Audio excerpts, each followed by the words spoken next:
Peace in Afghanistan would ensure peace in Pakistan. In other words, what is good for Afghanistan is good for Pakistan and vice versa, and other countries in the region will live in peace and progress and share development if we collectively decide to have real and long-term peace in the region. For that, we will have to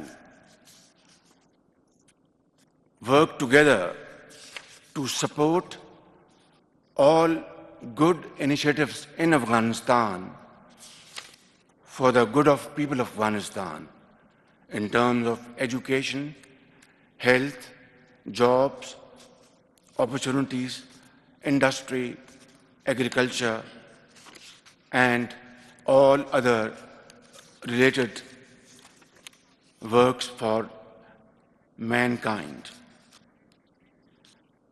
Therefore, it will be a big mistake if we ignore Afghanistan this time around.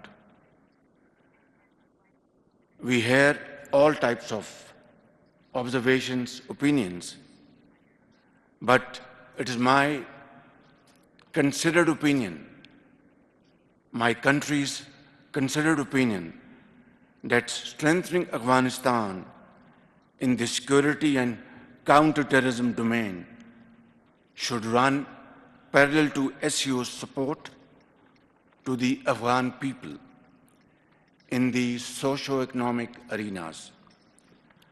Apart from enhanced humanitarian assistance, the international community must support efforts to build a sustainable Afghan economy. Unfreezing of Afghanistan's financial assets remains a crucial need in this regard.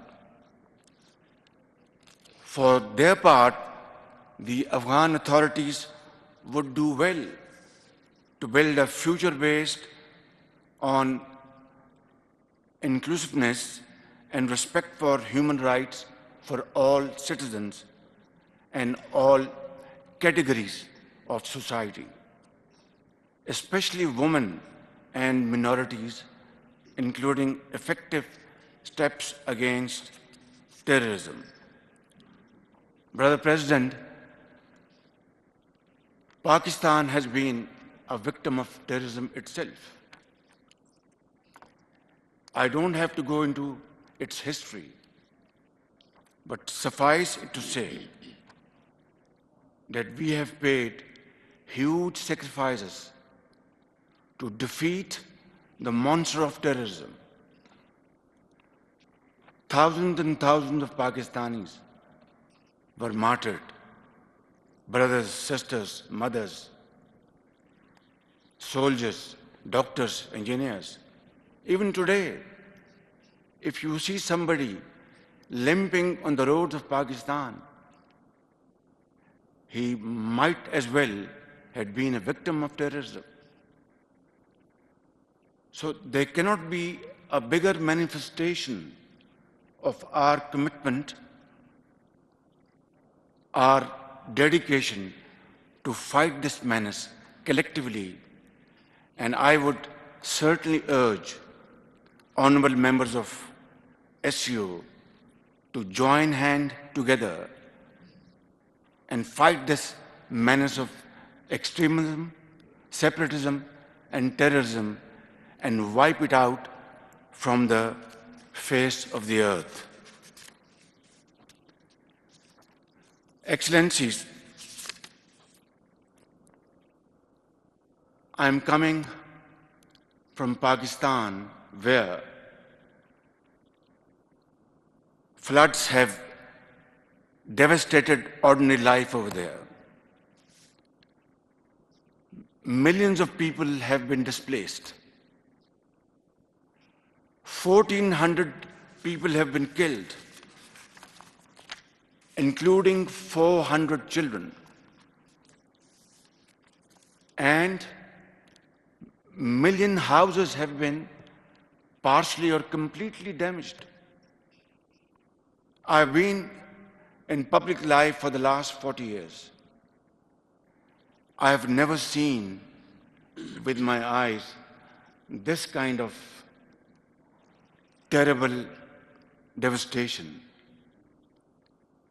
It is catastrophic, of proportions unknown to the people of Pakistan, and of course, by extension, to the entire world. We are very grateful to honorable members sitting on this table who have come to our help at this time of dire need, when millions of people are living under open skies, stagnant water is giving rise to waterborne diseases, children getting malaria and diarrhea, temperature, all kinds of diseases have hit millions of Pakistanis in those marooned areas. Great faces sitting on this table, which I know personally, have been extremely kind to the people of Pakistan generally and to the affected people especially, for extending their support, valuable support at this time of need. But the question at issue is that while I count the damages inflicted upon us, like standing crops over hundreds and thousands of acres, all washed away. Livestock, 1 million livestock, all gone. And I'm not going to pitch any figure for the purpose of letting you know what is the quantum of economic loss, but it definitely runs into billions of dollars as I speak. By the grace of God and with Allah's help and your support, we will fight it out, inshallah, and we will be over the hump soon, one day soon. But the question at issue is that while the President, my brother Shafqat, has spoken about climate change, these devastating floods in Pakistan are most definitely climate change induced. It is a result of climate change. Cloud outbursts, unprecedented rains, combined with hill torrents coming down, all this put together made Pakistan look like sea of water in all the 4 corners of Pakistan. We are going to stand on our own feet, but the point at issue is, will this be the last time a country is going to be victim of this devastation? Or, God forbid, others will also become victim of this tragedy. That is the point at issue. And this is where I would appeal to all of you and request to all of you earnestly that let SCO stand up and build a wall against this menace. But that can be done only through a well thought out plan, a plan which is sustainable through structures and through programs over a span of time. Because today, this injustice has befallen upon us, Our carbon emission is less than 1%. Yet, nature, destiny had this in store for us.